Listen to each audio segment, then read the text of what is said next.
Hello friends, स्वागत है आप सभी का सीबीबीकल आर्ट्स क्लास में। आज के इस वीडियो में होम साइंस गृह विज्ञान के एक मॉडल पेपर को सॉल्व करने वाले हैं। अगर आप इसे सॉल्व कर लेते हैं तो गारंटी आपको बताते हैं कि यहाँ से क्वेश्चन आपके पेपर में जरूर आएंगे। पूरा एक ऐसे ही पेपर आपको देखने को मिलेगा। आप रिव्यू देख लीजिए, इस प्रकार से पेपर आपको देखने को मिलेगा और इसका सब कुछ उत्तर सहित आपको यहाँ पे अच्छे से मैं आपको बताने वाला हूँ और आसान शब्दों में मैं आपको याद कराने वाला हूँ। तो चलिए शुरुआत करते हैं। यहाँ पे सबसे पहले पेपर पैटर्न आप देख लीजिए। यहाँ पे इस प्रकार से पेपर आपको देखने को मिलेगा और इसके बाद जो है कुछ यहाँ पे निर्देश दिए रहते हैं, आप इन्हें पढ़ सकते हो। ठीक है, इसके बाद जो है यहाँ पे बहुविकल्पी क्वेश्चन की शुरुआत करते हैं। तो चलिए सबसे पहले पहला क्वेश्चन आपके सामने है। यहाँ पे 4 क्वेश्चन पूछे जाते हैं और चारों में से खंड का, खा, गा, घा और अंगा, यानी एक खंड में जो है आपको यहाँ पे 5 क्वेश्चन देखने को मिलेंगे। 4 प्रश्न रहेंगे बहुविकल्पी के, हर खंड में 5-5 प्रश्न रहेंगे, यानी 5 चौके 20 क्वेश्चन आपके बहुविकल्पी पूछे जाएंगे। ठीक है, तो सबसे पहले यहाँ पे पहला क्वेश्चन नंबर यहाँ पे देखिए इसका का, जब हम कोई कार्य करते हैं तो हमें किसका ज्ञान होता है। जब कोई आप काम करते हो तो किसका ज्ञान होता है, ये हमें बताना है। कि कह रहा है कि जब हम कोई काम करते हैं तो हमें किसका ज्ञान होता है। तो सहजता का ज्ञान होता है, कौशल का ज्ञान होता है, सरलता का ज्ञान होता है या कुशलता का ज्ञान होता है। तो यहाँ पे अगर बात करें तो इसका राइट आंसर हो जाएगा कुशलता का ज्ञान होता है, क्योंकि जो भी आप काम करते हैं उसमें आपको उसमें जो भी जानकारी मिलेगी उसकी कुशलता के बारे में जानकारी मिलेगी, या हमने सीखा उससे। ठीक है, तो ये पॉइंट इसमें राइट हो जाएगा। ठीक है, नेक्स्ट क्वेश्चन आपके सामने यहाँ पे है, कार्य को प्रभावित करते हैं। कार्य को कौन सी चीजें ऐसी हैं जो प्रभावित करती हैं। शिक्षा और स्वास्थ्य। देखिए सिंपल सी बात है, जैसे जिसकी शिक्षा होती है वैसा वो कार्य करता है, जैसा जिसका स्वास्थ्य होता है वैसा वो कार्य करता है। ठीक है, अगर आपका स्वास्थ्य अच्छा होगा तो आप अपने स्वास्थ्य के अकॉर्डिंग काम करोगे, अगर आपका स्वास्थ्य अच्छा नहीं होगा तो काम नहीं कर पाओगे। जैसे मान लीजिए एक विकलांग है, ठीक है, अगर उसका पैर ठीक नहीं है, हाथ नहीं ठीक है, तो उसके स्वास्थ्य के अकॉर्डिंग वो अपना काम करेगा। लेकिन अगर आप पूरी तरह से स्वस्थ हैं तो आप अपना दूसरा काम करेंगे। तो कहने का मतलब ये कि स्वास्थ्य शिक्षा ये दोनों प्रभावित करते हैं किसी भी काम को। आगे है यहाँ पे आयु और लिंग। देखिए सिंपल सी बात है, जैसे जैसे उम्र बढ़ती जाती है तो काम करने की क्षमता धीरे धीरे कम हो जाती है। इसका मतलब जो उम्र होती है, नहीं आयु होती है, ये कार्य को प्रभावित करती है। दूसरा पॉइंट है लिंग, यानी कहने का मतलब ये है कि मेल और फीमेल।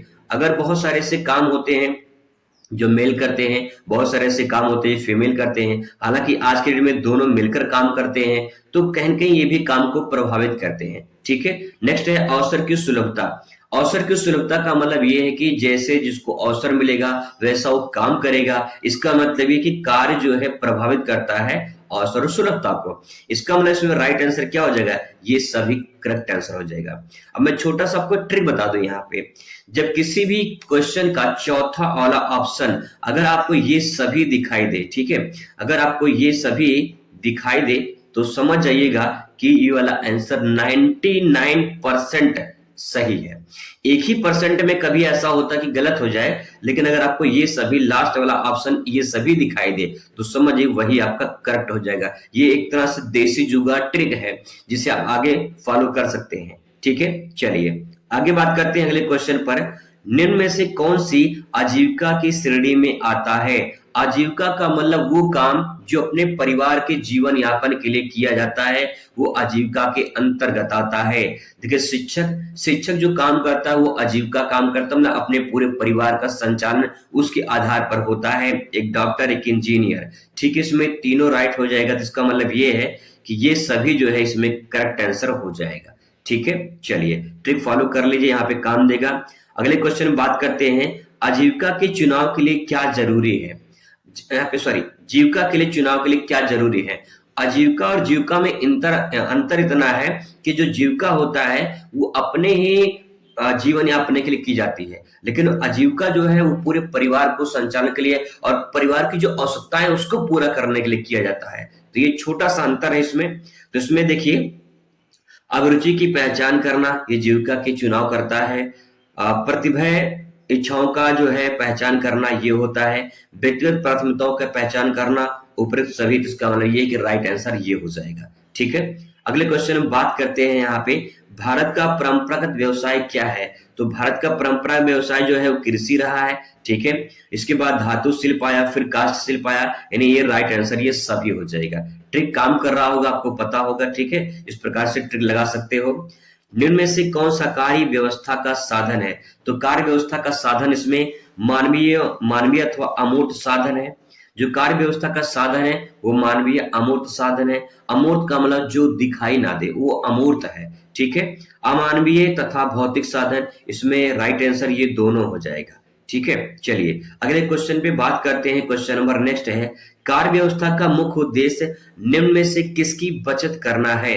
तो देखिए समय की बचत करना ये इंपॉर्टेंट होता है। कोई भी आप काम कर रहे हैं तो आपका ये उद्देश्य होना चाहिए कि हम इतने समय में एक काम पूरा कर लें। तो कार्य व्यवस्था जो है समय की बचत, श्रम, यानी कोई भी इंसान चाहता है कि श्रम यानी मेहनत ज्यादा ना करना पड़े, कम श्रम में, श्रमलम मेहनत मजदूरी करके, तो यहाँ पे ये इसकी बचत हो जाए, धन की बचत हो जाए, पैसा ज्यादा खर्चा ना करना पड़े। राइट आंसर क्या हो जाएगा? ये सभी हो जाएगा, ठीक है। नेक्स्ट क्वेश्चन आपके सामने है, किसी भी कार्य को करने के लिए व्यक्ति में कौन से विशिष्ट गुण होने चाहिए? तो किसी भी काम करने के लिए व्यक्ति को शिक्षा जरूरी है, परिश्रम होना चाहिए, प्रतिभा कौशल होना चाहिए। राइट आंसर क्या हो जाएगा? ये सभी हो जाएगा। यहाँ पे ट्रिक काम कर रहा होगा, आप अच्छे से समझ पा रहे होंगे, ठीक है। अगला क्वेश्चन है, कार्य व्यक्ति को प्रदान करता है। कार्य व्यक्ति को क्या प्रदान करता है? अगर आप कोई काम करते हो तो वो व्यक्ति को क्या प्रदान करेगा?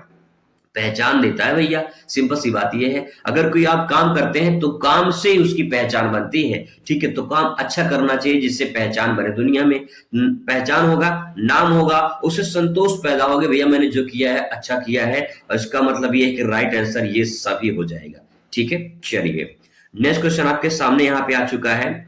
कह रहा है क्वेश्चन की गृह की सुव्यवस्था हेतु गृहिणी में कौन से गुण होना चाहिए? तो गृहिणी में कौन से गुण होना चाहिए, यानी जो घर होता है उसको सुव्यवस्थित बनाने के लिए गृहिणी में कौन से गुण होने चाहिए? तो कर्तव्यों का ज्ञान है, भी जो उसका कर्तव्य है उसका ज्ञान होना चाहिए, उसका पालन करना चाहिए, जो भी उसके नियम कर्तव्य है उसको करना चाहिए, कार्यकुशलता अच्छी होनी चाहिए और परिश्रमी होना चाहिए। मतलब कुल मिला जुला के देखा जाए ये सभी इसमें राइट आंसर हो जाएगा। अगला क्वेश्चन आपके सामने यहाँ पे है, देश के कुछ क्षेत्रों में कौन सी फसल उगाई जाती है जिसमें विदेशी मुद्रा प्राप्त होती है? तो देश की अगर बात करें तो चाय हो गया, कॉफी हो गया, रबर हो गया, ये सब उगाई जाती हैं जिनसे विदेशी मुद्राएं विदेश में बेचकर पैसा कमाया जाता है। तो राइट आंसर ये सभी हो जाएगा, ठीक है। इससे बढ़िया ट्रिक और कुछ नहीं हो सकता है, ध्यान रखिएगा। अगला क्वेश्चन आपके सामने है, पोषण विज्ञान में किसका अध्ययन किया जाता है? तो पोषण विज्ञान में जो है पाचन का अध्ययन किया जाता है, अवशोषण का अध्ययन किया जाता है, पोषक तत्वों का अध्ययन किया जाता है। कुल मिला जुला के ये सभी राइट आंसर हो जाएगा। अगला क्वेश्चन आपके सामने यहाँ पे है, पोषण को निर्धारित करते हैं। पोषण को क्या निर्धारित करते हैं? पोषण को रोजगार निर्धारित करते हैं, जैसा आपका पोषण रहेगा वैसा आपका काम रहेगा। आयु निर्धारित करते हैं, शारीरिक व्यवस्था अच्छी होती। कुल मिला जुला के आंसर ये सभी राइट हो जाएगा। नेक्स्ट क्वेश्चन आपके सामने यहाँ पे है, नारियल पानी, फलों का रस, सूप, दूध, छाछ आदि किस प्रकार का जो है ये आहार है? बहुत ही मोस्ट इंपॉर्टेंट है कि नारियल पानी, फलों का रस, सूप, दूध, छाछ आदि ये तरल पदार्थ के अंतर्गत आते हैं, क्योंकि लिक्विड फॉर्म में होते हैं तो तरल पदार्थ के अंतर्गत आते हैं। अगला क्वेश्चन आपके सामने यहाँ पे है, निम्नलिखित में से कौन सा तरल आहार है? तो तरल आहार नींबू पानी, ठीक है, घुटी दाल, सूजी की खीर, केला। तो यहाँ पे तरल आहार की बात किया जाए तो यहाँ पे देखिए इसमें जो है तरल आहार ये नींबू पानी बल्कि घुटी दाल हो जाएगा, ठीक है। जो घुटी दाल है यहाँ पे ये आपका हो जाएगा।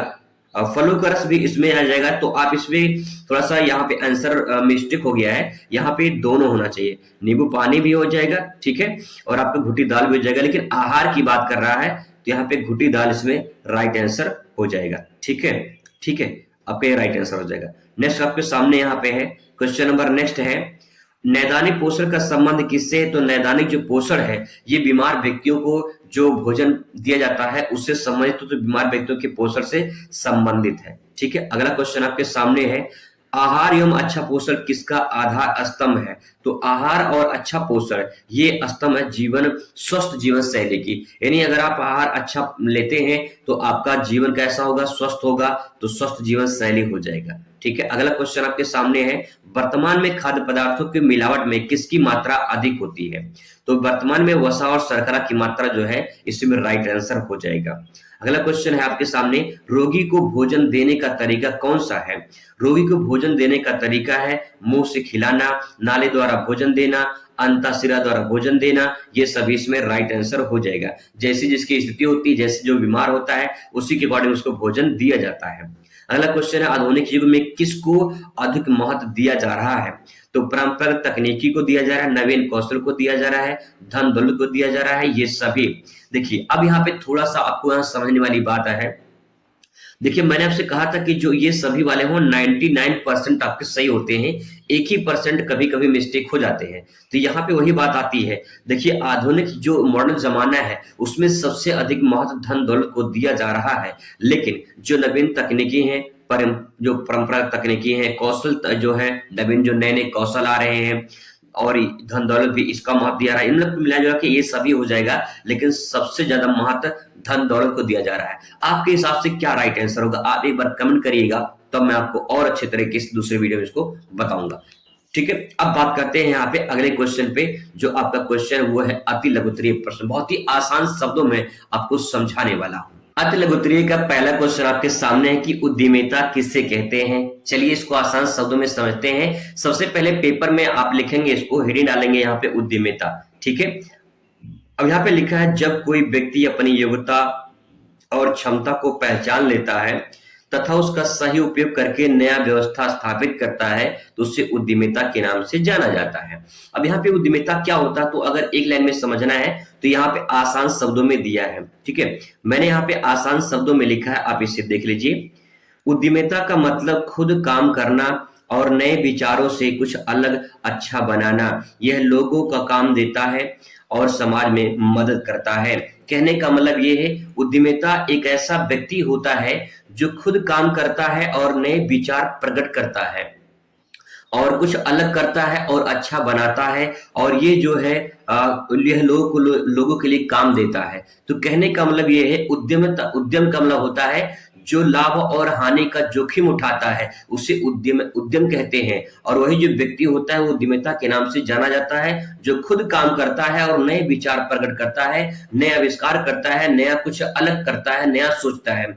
आप भी एक उद्यमिता हो सकते हो जब आप खुद काम करोगे। ठीक है, खुद नया सोचोगे, कुछ नया करने की सोचोगे। इसका मतलब ये है कि उद्यम वो होता है जो खुद काम करता है, नए विचार प्रकट करता है और कुछ अलग करता है समाज में, तो समाज को भी भला होता है। जैसे बहुत सारे रील्स जो है शॉर्ट वीडियो वायरल होते हैं, क्यों वायरल होते हैं? क्योंकि वो कुछ अलग करते हैं। उन लोगों से जो लोग कुछ नहीं कर पाते हैं, उन लोगों से कुछ अलग करते हैं, तभी तो उनका वीडियो वायरल होता है।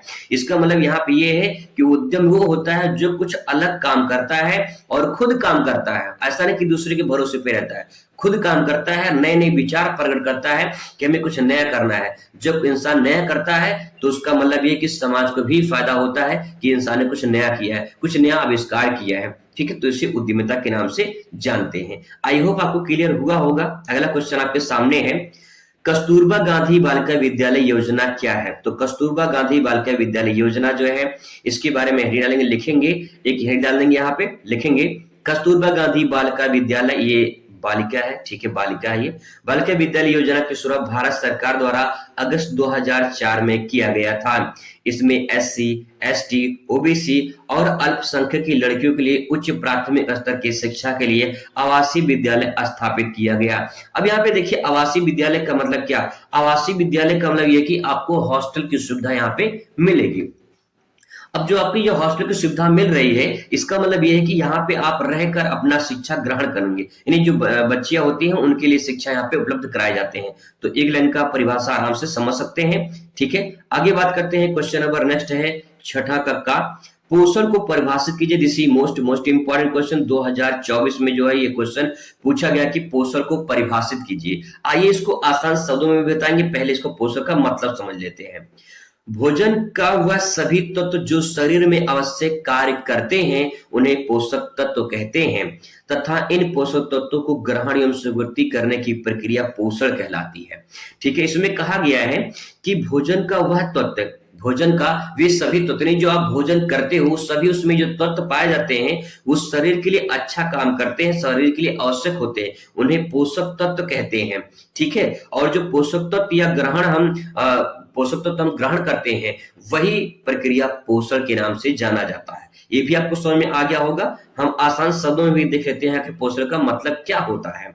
पोषण का मतलब ऐसा खाना जो हमारे शरीर को ताकत देता हो, सेहतमंद बनाता हो। अच्छे पोषण से हमें मजबूत, स्वस्थ और बीमारी से बचा सकते हैं। तो आसान शब्दों में समझ सकते हो, आप इस शब्द को ऐसे भी लिख सकते हो, समझकर अपने भाषा में कन्वर्ट कर सकते हो। ठीक है, चलिए अब बात करते हैं अगले क्वेश्चन पर। अगला क्वेश्चन है, आहार कितने प्रकार के होते हैं? तो आहार नियमित होते हैं और संशोधित आहार होते हैं। ठीक है, नियमित जो आहार होते हैं वो आप पर डे लेते हो। नियमित आहार मतलब जो प्रतिदिन हम आहार लेते हैं, जो प्रोटीन की मात्रा लेते हैं, जो भी हम भोजन ग्रहण करते हैं वो नियमित आहार हो जाता है। संशोधित आहार का मतलब ये है कि जो आप नियमित आहार ले रहे हैं, अगर आप बीमार हो गए तो डॉक्टर आपको सलाह देता है कि अब आपको ये खाना नहीं खाना, आपको ये वाली खाना खाना है, तो इसका मतलब ये है कि उसे संशोधन कर दिया गया है, उसे परिवर्तन कर दिया गया है। इसी प्रक्रिया को संशोधित आहार कहा जाता है। ठीक है, अब यहाँ पे आगे देखिए, क्वेश्चन पूछ लिया कि संशोधित आहार से आप क्या समझते हैं। क्वेश्चन ये बहुत ही मोस्ट इंपॉर्टेंट है, संशोधित आहार क्या होता है। यहाँ पे पहले हेडिंग डालेंगे संशोधित आहार और इसके बारे में लिखेंगे, फिर मैं आसान शब्दों में भी आपको बताऊंगा। वह आहार जिसमें रोगी को चिकित्सीय आवश्यकता को पूरा करने के लिए परिवर्तन किया जाता है उसे संशोधित आहार कहा जाता है।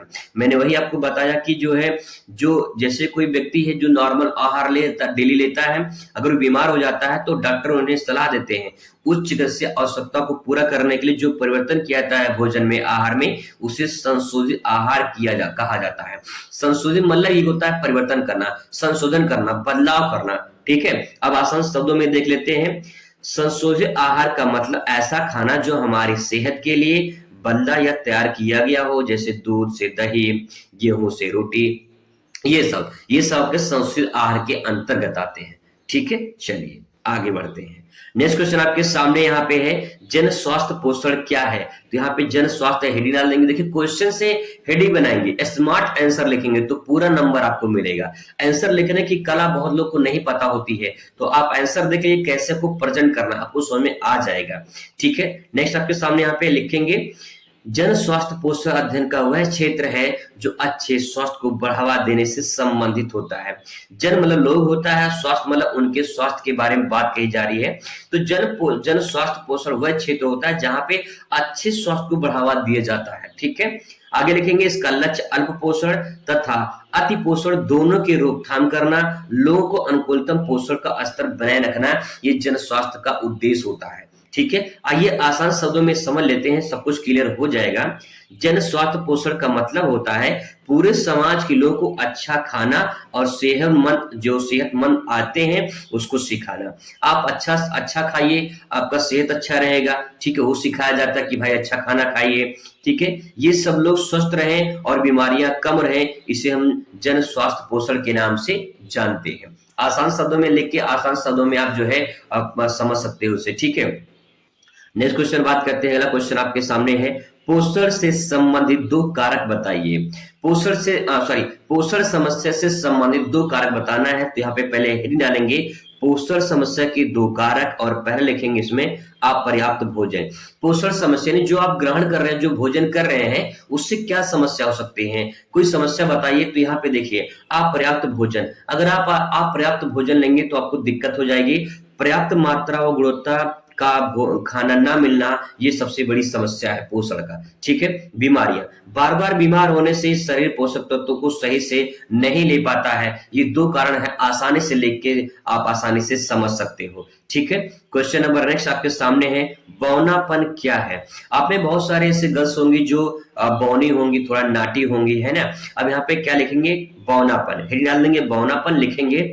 शारीरिक विकास संबंध का एक विकार है जो बौनापन है ये शारीरिक विकास संबंधित एक विकार है। विकार मतलब एक कमी है, एक बीमारी है जिसमें शरीर की ऊंचाई नहीं बढ़ती है। भाई शरीर की ऊंचाई नहीं बढ़ेगी, सिंपल सी बात ये है कि अगर मान लो ये गर्ल्स है, ठीक है, ये गर्ल्स है, ठीक है, अब कोई गर्ल्स जो है इतनी लंबी है तो ये कहेंगे कि भाई जो है ये जो गर्ल्स है, ये मान लो ए है, इसका नाम बी है, तो जो ये वाली है नाटी है, बौनीपन है इसके अंदर, ठीक है, तो इसके अंदर बौनापन है, तो इसी को हम जो है बौनापन के नाम से जानते हैं। इस शरीर की ऊंचाई नहीं बढ़ती है।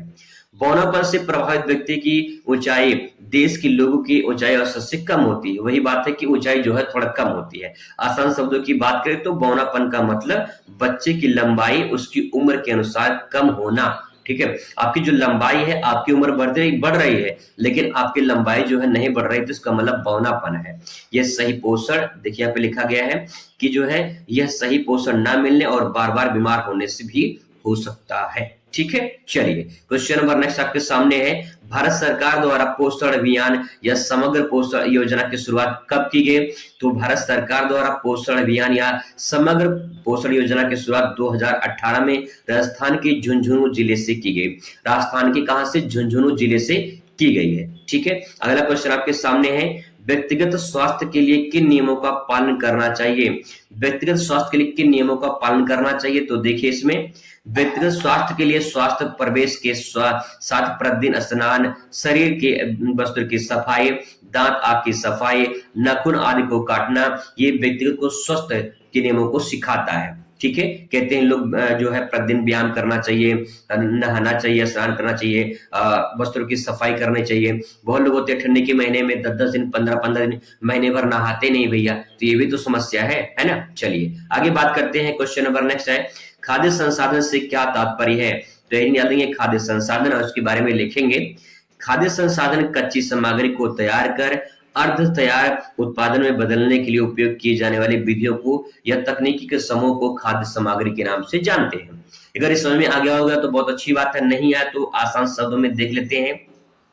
खाद्यान्न संसाधन का मतलब वे चीजें जिनसे हमें खाना मिलता है, जैसे खेतों से अनाज, बगीचे से फल, जानवरों से दूध, मांस और अंडे मिलते हैं। इस प्रकार को हम खाद्य संसाधन कहते हैं। खाद्य मतलब जो खाने योग्य संसाधन, वो संसाधन जो हमें खाने के लिए प्राप्त होते हैं। तो यहाँ पे आसान शब्दों में समझ सकते हो कि खेतों से जो हमें अनाज प्राप्त होते हैं वो खाद्यान्न संसाधन, बगीचों से फल मिलते हैं, जानवरों से दूध, मांस, अंडे मिलते हैं। तो इस प्रकार से जो संसाधन होते हैं वो खाद्य संसाधन के अंतर्गत आते हैं। मैं आपको बता दूं एक बात और कि यहाँ पे ऐसा जो मैंने आंसर लिखा है ना, कोई नहीं बताएगा ऐसा आंसर, ना किसी किताब में जल्दी मिल पाएगा।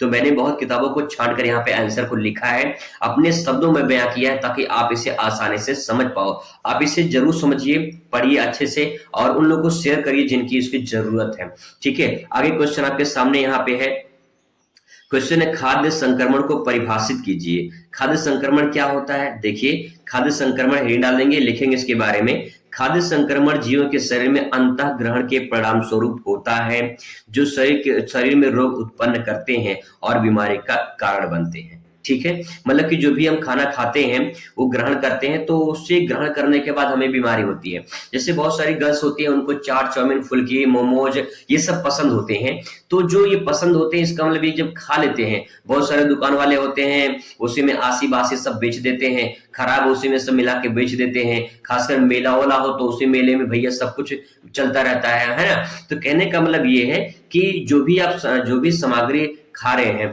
उस खाने के बाद जो आपको शरीर में रोग उत्पन्न करता है वो आपका संक्रमण हो जाता है। आइए आसान शब्दों में देख लेते हैं इसको। खाद्य संक्रमण का मतलब खाने के जरिए बीमार होना। जो आप खाते हो ना उसके बाद बीमार होना, वो सबसे बड़ी समस्या होती है।